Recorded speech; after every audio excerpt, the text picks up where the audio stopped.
Hi friends, welcome to our channel దేవా properties. Friends, ఇప్పుడు మనం వచ్చేసి ఈస్ట్ ఫేసింగ్ కమర్షియల్ బిట్టు 475 గజాల ఓపెన్ ప్లాట్ అయితే సేల్కు తీసుకొచ్చాము. లొకేషన్ చూసుకుంటే Chowdaripalli village, Chowdaripalli gate, Chowdaripalli revenue, Yacharam mandal, Rangareddy district వస్తుంది. ఫ్రెండ్స్, ఇది ఈస్ట్ సైడ్ అంటే మనకి ఇది Nagarjuna Sagar highway bit.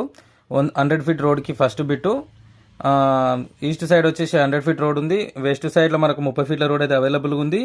Road facing చూసుకుంటే మనకు 45, డెప్త్లో 95, టోటల్గా 475 గజాలు ఉంది. ఇది ఫ్యూచర్లో ఇది 200 ఫీట్ రోడ్ అయితే ప్రపోజల్ ఉంది. కంపల్సరీ 200 ఫీట్ రోడ్ అవుతుంది. మనకి వెనక చెట్టు కనిపిస్తుంది, అక్కడ నుంచి ఉంటుంది ప్లాటు. మనకు ప్లాటు డైమెన్షన్ కూడా పెట్టాను. ఎవరైనా ఇంట్రెస్టెడ్ సీరియస్ జెన్యూన్ బయర్స్ ఉంటే నాకు కాంటాక్ట్ చేయండి. నా కాంటాక్ట్ నెంబర్ డిస్క్రిప్షన్లో ఇస్తాను, అలాగే స్క్రీన్ మీద ప్రొవైడ్ చేస్తాను. దీని ప్రైస్ చూసుకున్నట్లయితే లంసమ్గా టోటల్గా 475 గజాలకు 70 లక్షలు చెప్తున్నారు. స్లైస్లీ నెగోషియబుల్ ఉంటుంది. ఇంట్రెస్ట్ ఉన్న వాళ్ళు కాంటాక్ట్ చేయండి. అలాగే వీడియో కనుక మీకు నచ్చితే లైక్ చేయండి, షేర్ చేయండి, మన ఛానల్ని సబ్స్క్రైబ్ చేసుకోండి. Thank you friends.